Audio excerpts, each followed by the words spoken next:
All right, without further ado, let's bring in David and Donna Stark, 40 plus years in the industry, current laundromat owners, and all around great people. Here they are.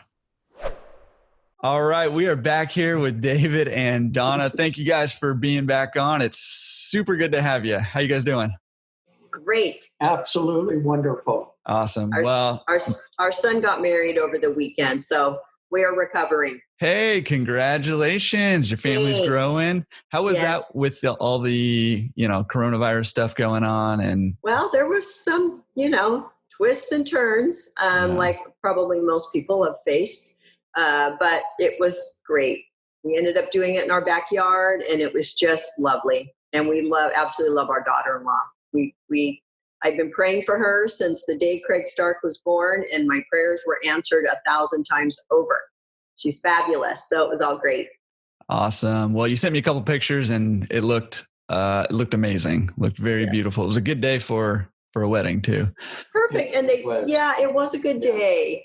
It was perfect. And they actually jumped off a little bridge that we live by in their wedding attire, and Corey in her dress. And so that was the taking the plunge literally. Into water, right? Into the water. Jumped off a bridge into water. I just wanted to be clear about that. Be clear. Yeah. Yes, into the water. And it was a great way to kind of end the day.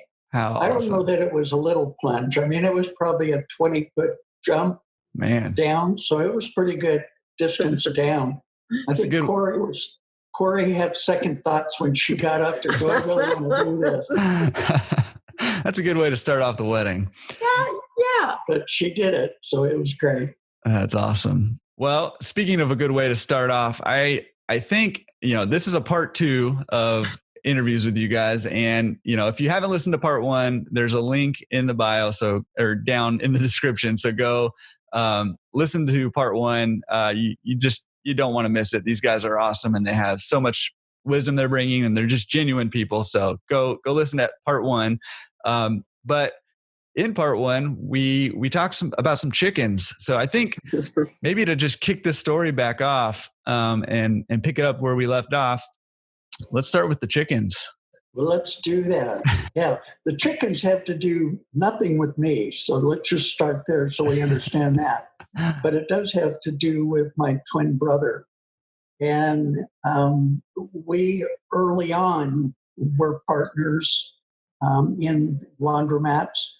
And then he took his young kids and his family, and he moved up to Washington and raised his family up there. And while he was up there, he had developed and ran a chicken ranch. And so if we kind of go back and look at where we left off, he sold the ranch, and then he came back down because at that time we were doing a tremendous amount of building. So we were still at that point running the development department with PWS, and the number of projects we were doing at that point, we were probably building, 40 to 50 a year. Wow. So we were turning them out about one a week. And so we really needed help. So he came back down, and he was running the field as far as the projects go. So that's kind of how he came back into the picture, that he was running a lot of the projects in the field. And so we did that for a number of years. There was probably some days he wishes he was back at the chickens at that point. Yeah, probably. Yeah, he flew the coop literally, and then was probably thinking, what in the world did I do? Yes, he was very good though at what he did. He clearly was a huge piece of this puzzle. But maybe he was thinking the chickens might have been a better idea than laundries at the time. But anywho, he came back. So anyway, so we developed a lot of laundries, and and that was all good. Then there was really a transition point where I think PWS was starting to get to the point that they were getting nervous about speccing locations, because so much of the stuff that we were doing was based on the fact that leases were being negotiated and things were being spec'd, and then they would put it on the market and sell it. And so I think they were getting to a point that they wanted to transition more into build-to-suits, where they would build a project out for a specific buyer as opposed to speccing and building out. So there was a point where I felt that it was time to transition out. So both Daryl and I decided that we would leave PWS. And at the time that we left, we wanted to go back and really do more of our own development. Mm-hmm. So at that point, we, with a third partner, we got together and became a distributor for Continental Jabal. And that started a whole new company at that point, taking on the responsibility of a distributorship. Now, reflecting back, I'm not sure that was really the best idea.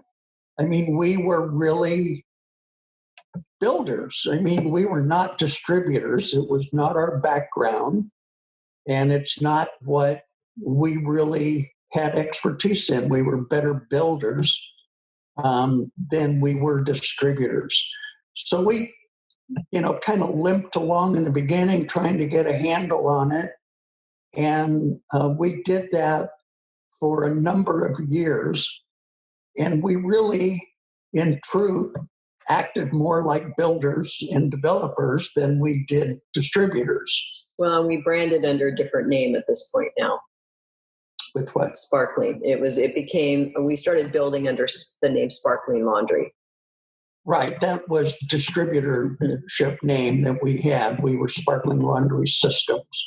And so we did a lot of development of laundries through that period of time.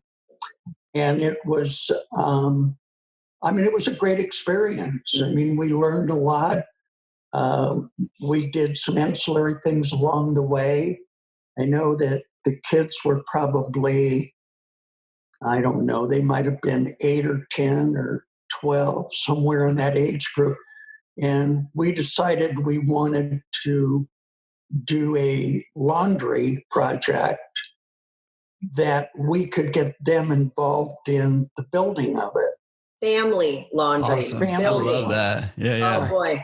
Yes, I wish Craig and Jenna were here. They could throw in their 2 cents, but we'll do our best. We'll have to get a behind the scenes with them one time. Yes. We'll get them on the podcast and they can tell us the real truth about all of this. Yes. Yeah. Well, it's amazing that we weren't called for child labor laws or, one of those because, So we thought it would be a great idea to get a laundry, relatively, we lived in Brea at the time. We thought if we could find a location relatively close to home that we could build, that would be, a fun project to do with the kids. Fun. Fun. Mm-hmm. So I looked around for a while and I went to, different shopping centers that were in the area, tried to inquire about whether there was space available or whether we could do something, and wasn't really successful at finding one. So I finally came to a property that was in La Habra, and it didn't have any vacancies, but, I said, this is a location. Prime candidate. Yeah, I said, this is a location that I kind of like. So I went in and talked to one of the tenants, and I said, can you put me in touch with the landlord? They gave me the information. So I called the landlord, and I said, look, I'd like to entertain the idea of putting a laundry in here. And so we set up a meeting, and I went in and talked to them.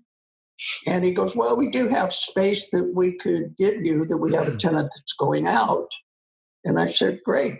So we ended up negotiating a lease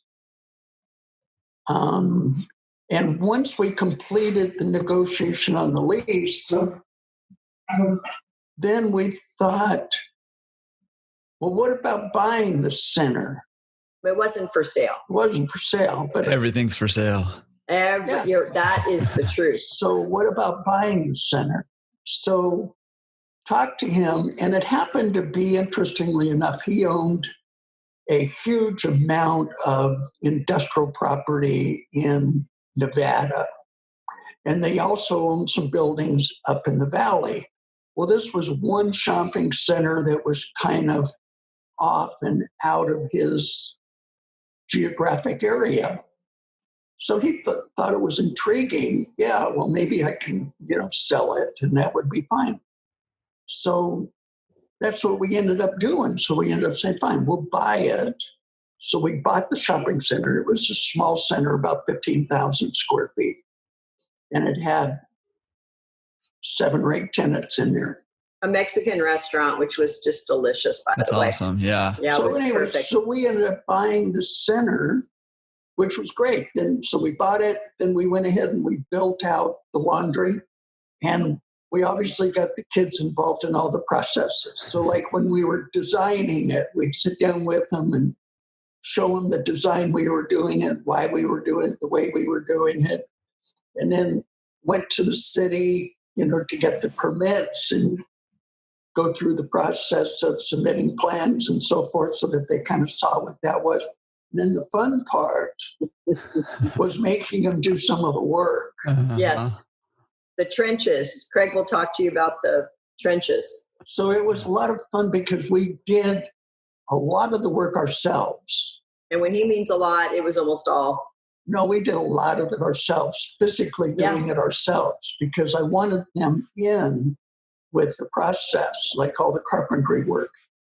So we got them involved in that, the plumbing. We got them involved in, we kind of did a whole ocean theme. And so there was a lot of tile that we put in and grout that had to go in. And Jenna will tell you a story that'll absolutely crack you up about trying to clean the grout off after you put it in, and the film keeps coming back, and it's hilarious. It is. Absolutely hilarious. So meanwhile, I'd be calling him at 9:30, and I'd say, they have to go to school tomorrow. David Stark would say, well, they're not quite done yet. I'm like, well, okay, exactly. Yes. How long might they be there? But, that's the best way, I think, for kids to learn. That's how we were brought up. And so why not repeat it? It seemed to work, so we repeated it. Yeah, so it was a fun little project. And anyway, so on we go on. And so we did, and we operated it for, 2 or 3 years. We ended up selling that. We ended up selling the shopping center at some point at a very good return. So it worked out very well. But anyway, it was a fun thing to do for the kids and great memories for them. Whether they admit it or not, it was great. Well, I'm sure now they can appreciate it. Maybe not then. Yeah. Well, Craig and Jen are both workers. So Craig was 3 years old, wanting a blower for Christmas and wanted to blow the neighbor's yard, and asked, when he was 5, then could he make some money by blowing their leaves away. Blowing their leaves away. So he always had that spirit, I think, from the get-go. That's awesome. And you guys fostered it, which is cool. Yep. Yeah. Yeah. And there were, I don't want you to think either that we just had like 4 laundries in the beginning and then we kind of got, we owned a bunch of different laundries through the years. Yeah, that's really important. Yes. And, either in partnership with others that we owned. Some of them we didn't operate, but we were actually part owners in them. So that happened. There were a number of those that we did that we were in and out of through the years while all this other stuff was going on. Yeah. And, okay. Let me pause for a minute. Just to let you know how many there were of those. Yeah, this one isn't true. This story. No. So just so you know how many there actually were, what he just mentioned. Yeah. We get our tax return. Oh, okay, hold on. Let me think for a second. No, our accountant said, what is this one? Like this location? And I'm like, well, we don't own that. We don't own that laundry. And our accountant said, no, I think you do. And so I come to David Stark with the old, excuse me, what is this laundry? He goes, oh, no, we own it. I'm like, oh, So there was a lot of laundries that were owned, like he's saying, through this time frame. Probably a few I didn't even know about at the time. Yeah, but I don't know that I recall it quite. Oh no. Kind of same as the marriage with I asked him. Yes. So there were a lot of laundries that we owned through this time period. Good point. Yeah. Yes. So they were up and on. It just depended, No, but that is the truth. I'm like, who is operating the store? Like my name is on it, but I have no idea who's operating the store. But it turns out I did know who was operating it. But, just little details David Stark seems to not give me the little ins and outs on until after the fact. Like buying an extra racehorse I wasn't sure about until after the shoe bills start coming in. You have to shoe the horses. Anyway, so same thing with this laundry. You want to talk about chickens or horses? Well, no, laundries. This is a laundry podcast. Chicken podcast we're doing tomorrow. Yes. Yeah. Yes. Okay. Horse one Friday. Right. Craig and Jenna with their 2 cents on the Habra. You guys crack me up, and I just I'm just dying that, first of all, David, that you're going off buying laundromats and racehorses and stuff, and Donna may or may not know. We don't know if she knew or not. No. Well, I know she knew. She doesn't have much of a memory. Oh, that is not the truth. No. The only time I knew there was more than one racehorse was when the who's the guy that shoes the horses? the who is he? The shoesmith, the guy that puts the shoes on the horses. I don't know. Anyway, the bill comes in and I'm like, wait, we only own one. Why are we shoeing multiple horses? And then David would let me know that, oh yeah, P.S. there's a few more that were purchased. But anyway, that's usually how I find out, Jordan, is the bills start to come in. And then I have to ask. It's better that way. It's the whole ask for forgiveness rather than permission thing. That is the truth. Yeah. Yes. I think how boring your life would be if David didn't go rogue every now and then. Oh yeah. No, he's gone rogue a time or two, but that's okay. It all works out. I've gone rogue with buying a dog that he didn't know about. So I guess it all comes around. It's all about the animals at the end of the day. Yeah, it is. It is. Right. Yeah. Okay. So back to the laundry business. So the truth of it is that we've always been better builders and better operators than we were distributors. So we did the distribution for probably 8 or 9 years, something like that. And we kind of got to like the 2008, 2009, and really everything pretty much shut down at that point. So there were really no real opportunities to be speccing laundries at that point. And that was really our main business. So that was a much bigger part of our distribution company, was the build out of stores, and selling them was 80% of what we did. I mean, we sold some commercial equipment and so forth, but it was really more that we were being developers. And so when that time hit, that was a point in time where we decided that it was best to end our relationship as a distributor. And that was a point where Daryl was ready to retire. He wanted to move out of state. Tragically, his son was killed in a motorcycle accident. Oh, man. And so at that point in time, they were ready to move out of California, which they in fact did.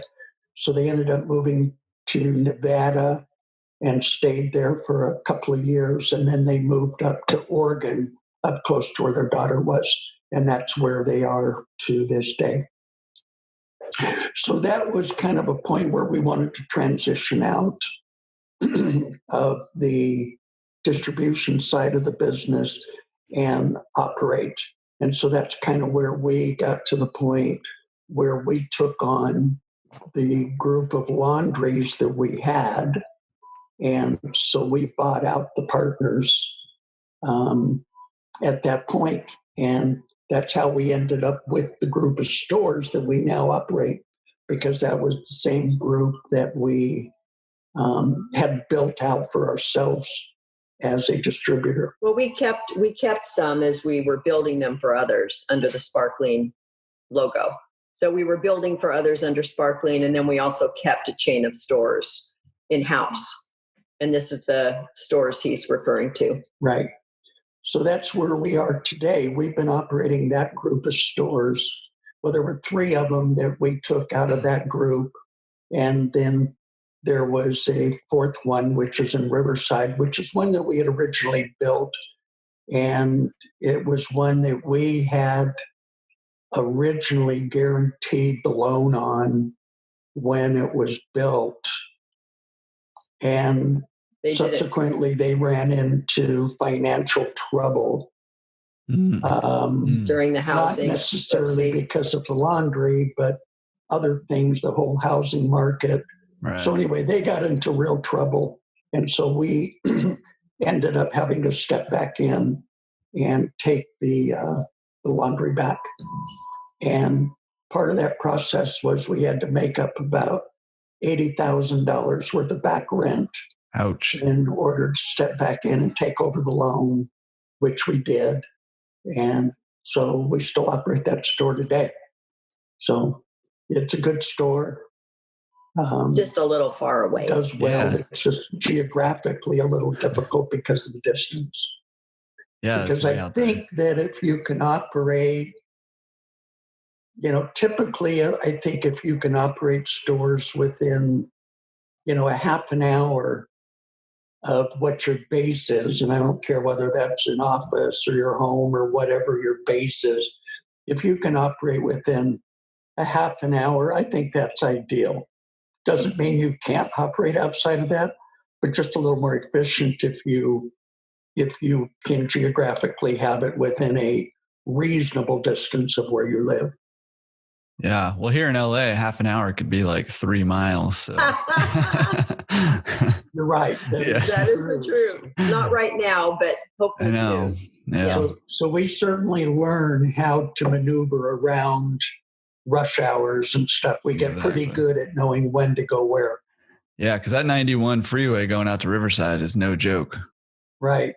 Yeah. But it's been fun the last couple of months, in fairness. Yes. It's been wide open. So that's the one thing I will miss when it gets back to high traffic again. I miss the ability to just zip all over town without a problem. Me too. I can zip down to LA, no problem. 25 minutes. Normally take me an hour and 15. It's crazy. Right.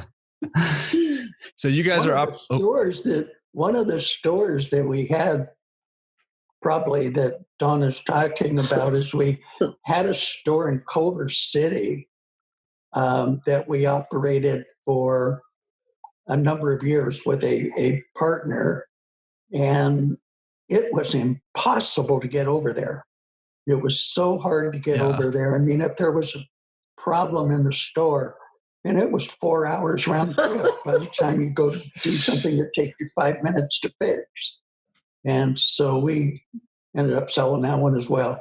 Yeah. But we did own it at some point, apparently. Apparently. Well, let me ask you this, because you've mentioned this a couple of times, and I'm just kind of curious to know if you have anything to say about it. But you've mentioned working with partners a few times in various aspects of the business. And, I mentioned in the last episode that you guys have pretty much, if there's a role to play in the laundromat industry, it seems like you guys have played it, but you've mentioned a couple of times working with partners. How would you recommend people do that? Well, it can be good, or it can be bad, or it can be okay. So I think if you're going to go, money does a weird thing to people. Mm-hmm. So, quite often I would recommend that you don't go into business with a friend, because many friendships have been destroyed over partnerships. And it seems like in most cases it all boils back to money. Sometimes it boils down to just you learn too much about the other person that you didn't know. Yeah. But for the most part, it all seems to go back to money in many cases. Partnerships, I think, under the best of conditions, can be difficult. If you can do it on your own, I think you're better off to do it on your own. Now, certainly, my brother being a partner is different. Yes. There's a special thing that goes on with twins. And so obviously that's on the list of good partnerships. Yeah. So for sure, they can go both ways. So we've had partners that have been perfectly fine with laundries that we've owned that absolutely have worked out without any issues. And we've had others that have been difficult. So if I was recommending, I'm kind of going away from it as opposed to doing it. If you can. Yeah. If you can afford to do it. But the biggest thing is try to stay away from friends. Yeah. Now, because that can be difficult. But our partnership seems to have worked, even though people said see you in Division 2 on the wedding cards. We seem to have made it. That's right. You did. So this partnership has worked perfectly. So I'm hearing the advice to take is to just marry somebody there you go. For a partner. Right. Jordan, here's the the secret sauce to this. Is we get asked all, am I jumping ahead? I know it's probably at the end. No, tell me the secret sauce. So we get asked all the time, and specifically from our kids. Craig just got married, and he has known nothing different than seeing both of us be partners. We're co-founders of what we've done, and it seems to be seamless. And Craig said, I just couldn't do it. I just couldn't do what you and Dad have done. But the difference with us is that I had a strength in one area and David had a strength in the other area. And because of those two strengths back in the very beginning, it's just worked fabulously. To this day, he is so great in his area. I can do my area well. And we've always relied on that because we're partners. That's what we are. I mean, we're obviously husband and wife, but we were business partners long before we got married. Right. And that's very unusual because normally people butt heads because they have they both have the same strength and they're both trying to pull back and forth. And so they butt heads. In this case, it wasn't the case. He was great and so great at what he still does. And my area was so different that it worked. And I think that that's highly unusual, especially then getting married and raising a family and doing all that we've done. So. Yeah. I mean, that's a lot. You guys had a lot going on, obviously, not just with the laundry, but with the family too. And moving parts. A lot of moving parts. But I think that's so wise. And I think that is really good secret sauce. And it probably translates pretty well to other types of partnerships too, like a business partnership. I see a lot of people go into business with people who have the same strengths as them, which is great. But then you have this, it's not great. You have this weak spot over here that nobody's good at. Nobody wants to do. It's not. And we all do things that we like to do. We just do. Yep. We don't do the things we don't like to do. Yeah. You avoid them if you don't like them. Mm-hmm. And you jump right in when it's something you enjoy. So it is, I think it absolutely is so true that if you can have that balance across the board of knowledge as well as desire, then your chances of success are pretty darn good. Yep. Yeah. I don't think I'd suggest partners personally. Yeah. So laundries as a whole, it's a great business as long as you're willing to put the time and effort into it. Mm-hmm. And it can be very rewarding.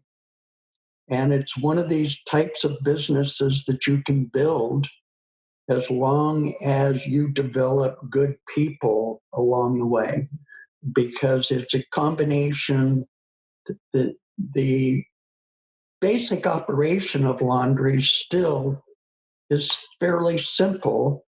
So it really then boils down to the people. Mm-hmm. Do you have good attendance? Yep. Do you have people that you can rely upon? Do you have people that you can trust?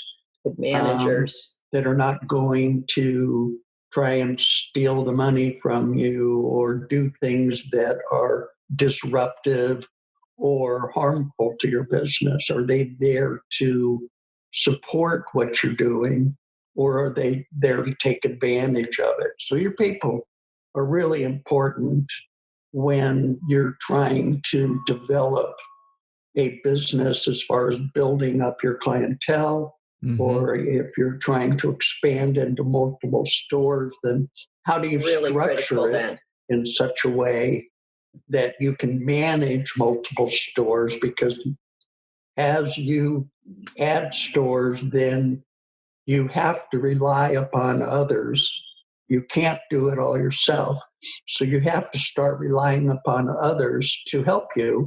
And that's where it becomes critical that you put good people in place to do that. Well, I have an exception to the partner thing. It just occurred to me. So our son, we were partners in our son with one of the laundries, which he now owns outright.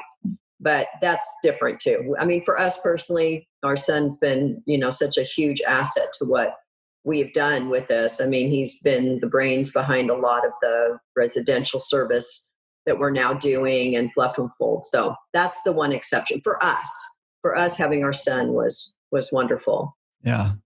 Plus, he pretty much single-handedly built that La Habra location. Yes, he did. With his tool belt strapped around his waist. Although he probably would have rather have been there than going back to school, because he's kind of got a lot of us in him. But yeah, that's good. But we're also lucky though. We've got people that have been with us over 10 years, longer. So, and you just have to treat people right. Jordan, you know that. You treat them the way you would want to be treated. And that's really all it's not magic. You get people that are really good at what they do and are loyal to you, and you just give them the same back. And it's not people make it complicated, but and of course, then you have your few that of course are not a good fit, but we have got more that are good fit than have not been. Well, you're making a lot of laundry owners jealous right now, because I know, one of the big issues for a lot of laundromats is trying to find good people to help them out. And I'm sure you've had your struggles trying to do that too. Any tips for finding good fits? Well, trial and error. Throw them against the wall, see what sticks. That's a tough one. People that have an Aquarius birthday seem to be great. Okay. I'm an Aquarius. A lot of our attendants are. It just so happens. Jenna's an Aquarius. And they seem to be even keel people, but that's just a Donna Stark thought process behind it. But we've hired so many people through this journey, and I'm not always correct. And a lot of times I'm not necessarily involved anymore in the process. Right. But normally my antennas will go up if I see something that probably isn't going to work. Yeah. And that's just, it's a gut thing. We've just done it a long time. And I'm not always on the mark, but I couldn't really pick up. I'm trying to really think about that question, because it's important to share with others. Yeah, it's a tough one though. It's pretty difficult to know how somebody's going to work out. But the trick is that if they're not working out, move them out quickly. Yeah. Don't leave them in there lingering for months and months and months. And then it just becomes a bigger and bigger problem.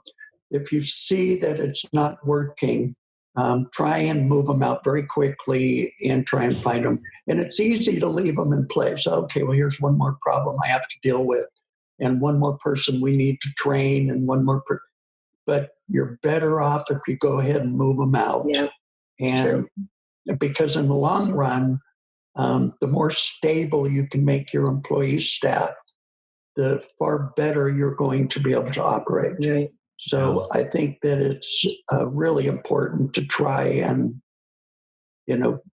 get rid of them, quite frankly, if they're not working out. But we really are. I mean, so lucky. We have got great managers in place in every location we have.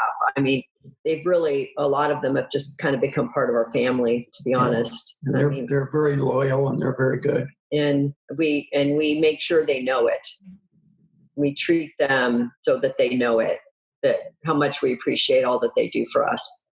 And then when you get into the whole area of fluff and fold and the residential pickup and delivery and the commercial, those are really, quite frankly, today, I think, almost required if you're going to run successful businesses today in this environment, because you've got the labor costs that continue to go up.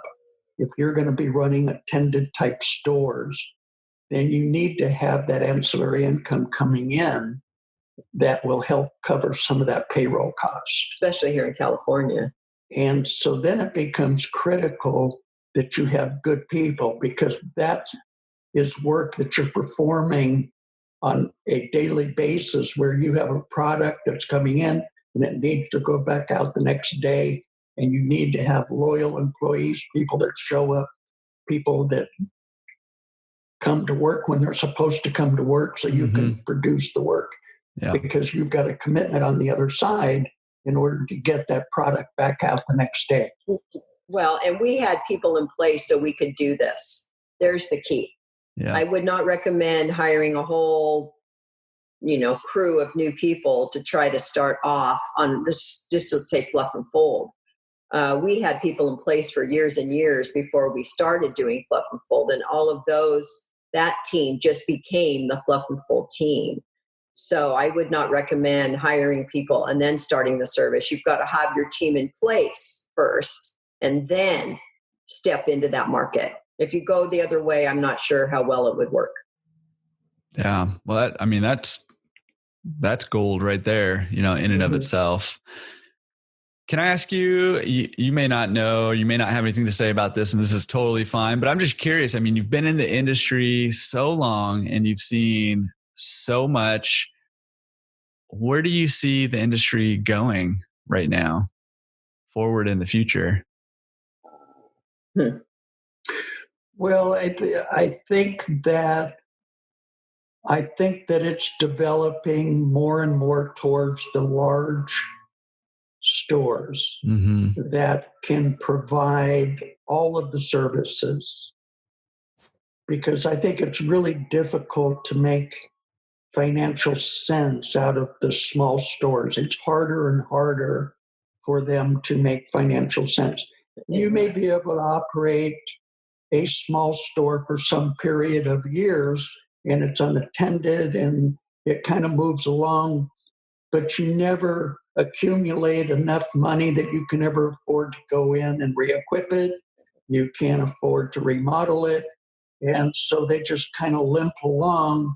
And really at the end of the day, they're just taking away from the strength of the industry as a whole, because just bleeding off a little bit of revenue here and there, but at the same time, it's not really producing anything positive to the industry. Well, and those stores really seem to be more, they buy them and they operate them. Their families only work in them. There's no payroll, there's no payroll taxes, there's no workers' comp, goes on. And it seems like those more so they buy them and their entire families work in them versus having a team, a staff, so to speak.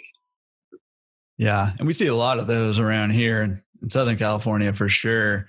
There's more and more big stores popping up now and being built.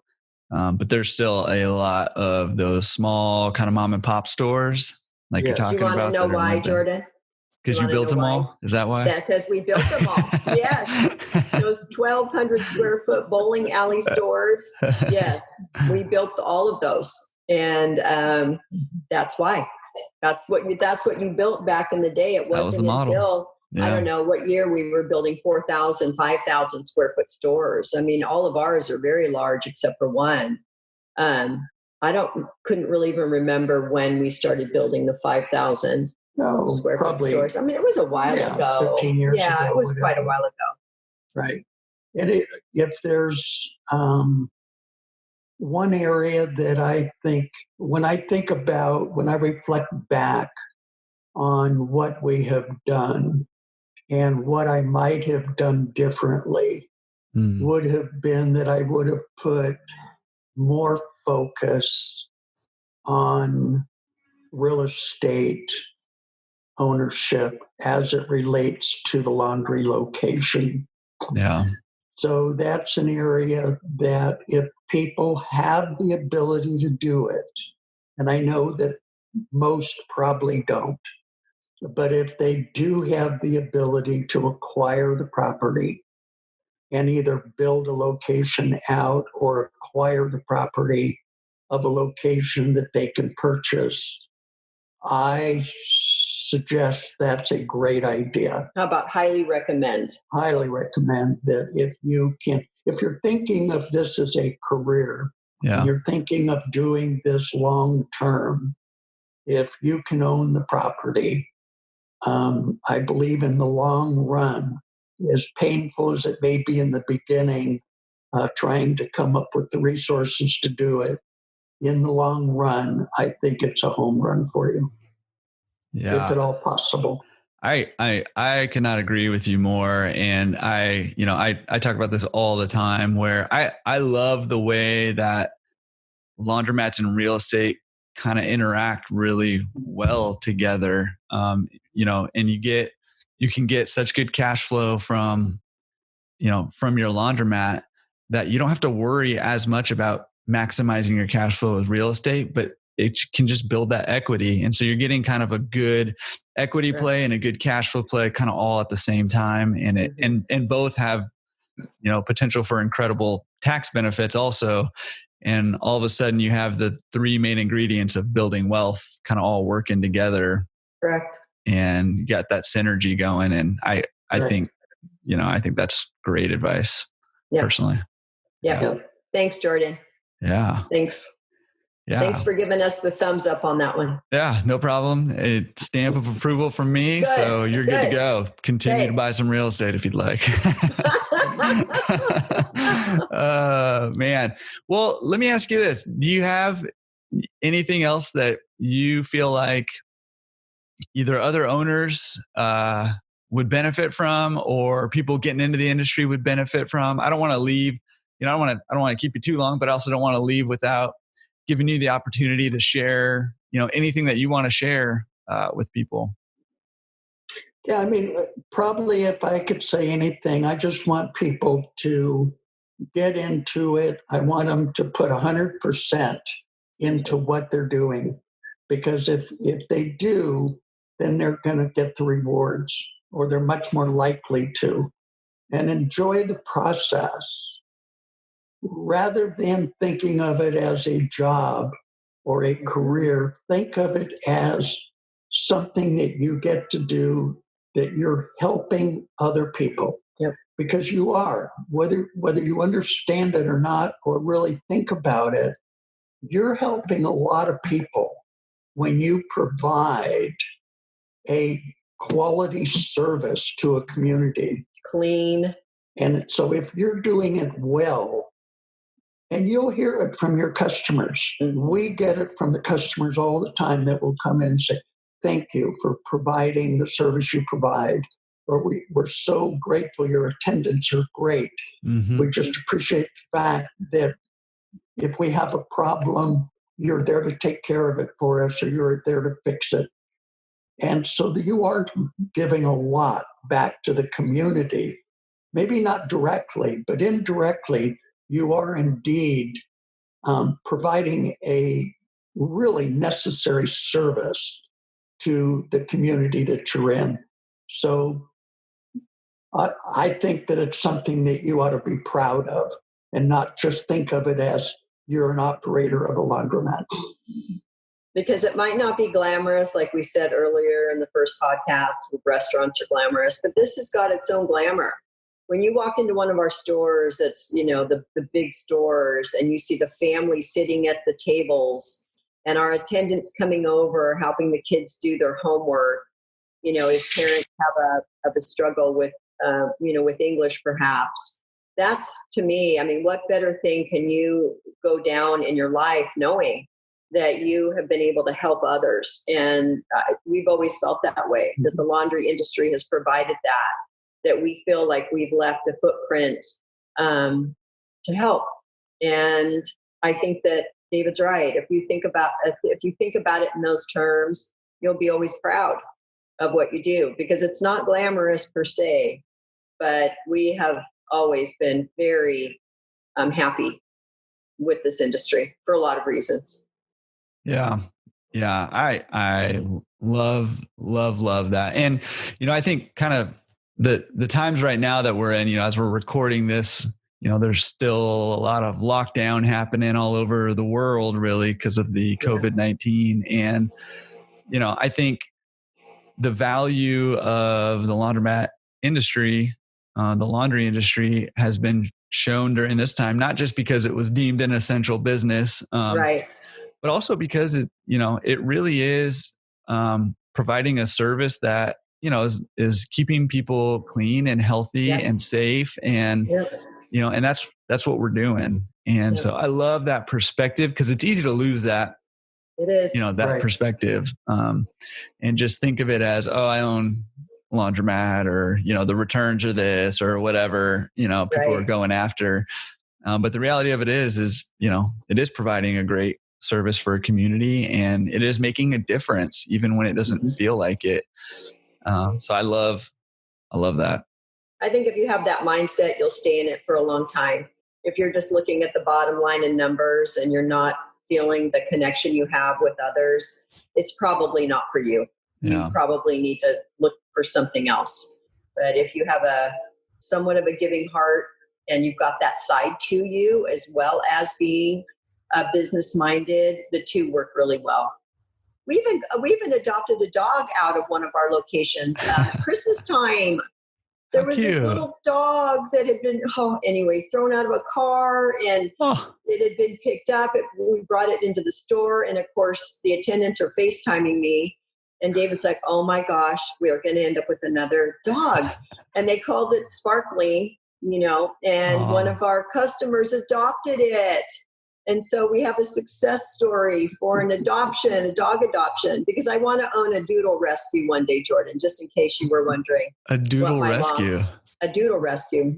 We love doodles, golden doodles, labradoodles, double doodles, triple doodles. So yes, I was very happy to know we were able to do that out of one of our locations. And the dog Sparkling is living its best life. I think they're calling it Tabasco now, actually. But anyway.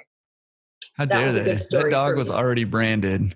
Can't just change it. Well, when you start your doodle rescue, you'll have to let me know. I'll come. I will. Because they're hypoallergenic, right? They are. Yeah. No, we have one. I wish I could show you Petey. He's right here at my feet. Oh. And then Jenna has Walter, who's a double doodle. And then we have an Aussie. We have an Aussie, a mini Aussie. And yes, Corey's got Frank, who's a Yorkie. So we're big dog fans. Well, if I would have known this, I would have invited you on my dog podcast. That's right. Right after we did the chicken podcast. Yes. Chickens first. And the horses. And the horses. Yeah.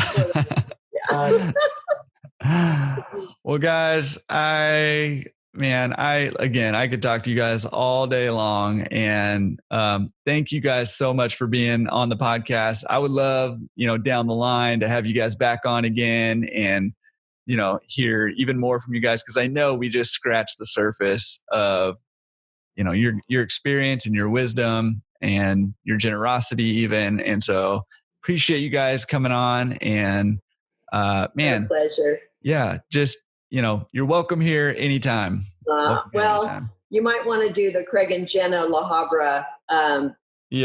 What it looked like to build a laundry as a child. That might be fun for those kids at home whose parents are in the industry, and they can, they can hear the walking 10 miles in the snow and the grout and Craig in the trenches. Yes. So anytime you need something, you let me know. I'm sure I could rally them together. Yeah, I'm gonna reach out to Jenna and do a behind the scenes podcast with those guys and special episode. Well, and Craig being a new owner now, the next generation coming through, it's it's always interesting to see what the next generation sees for the industry, because it will, it's going to be a whole, they'll have a whole new face or a whole new thought process behind it too, which is what's so great about it. Yeah, and I found the industry as a whole is pretty slow to evolve, at least from my perspective. But I do see it evolving. So, when these newer owners do come in, I think, it'd be interesting to see absolutely how things change. Because we can all learn. Yeah, absolutely. Well, thank you again, guys. Thanks, really Jordan. Appreciate it. And we'll talk to you guys soon. Bye. Have a great day. Bye. Man, I told you, David and Donna Stark are incredible. They come with so much wisdom and they just care. You can tell they love the laundromat industry and they just care about people and they want to help people wherever they can. It was awesome for me, a huge privilege for me to be able to spend time with them. I hope that you gathered something that will help you on your journey towards financial freedom through laundromat ownership. And man, again, I say this all the time, but you can learn everything there is to learn about laundromats and the industry. You can glean all the wisdom you can, but none of it is really going to help you until you start putting it into action. So whether you're looking to get into the industry, start putting some of this wisdom that you're getting here on the podcast or on the blog or on the YouTube channel, start putting it into action. Or if you already have one or more laundromats, take one thing that you learned from Donna and David and implement it in your business. Whether that's a mindset shift or something very practical, take one thing and implement it. And I guarantee you that if you do that one time every episode, pick one thing every episode, implement it into your business or into your mindset, and you look back a year from now, you're going to be blown away by how far you've come, both personally and in your business. So I hope you enjoyed that. This is Laundromat Resource Podcast. I'm Jordan Berry. This was show number 6, and we'll see you again next Tuesday for show number 7 with an awesome interview with Brandon Understall. And look forward to that. He is a very cool guy, and you're going to learn a lot. All right, we'll see you next week.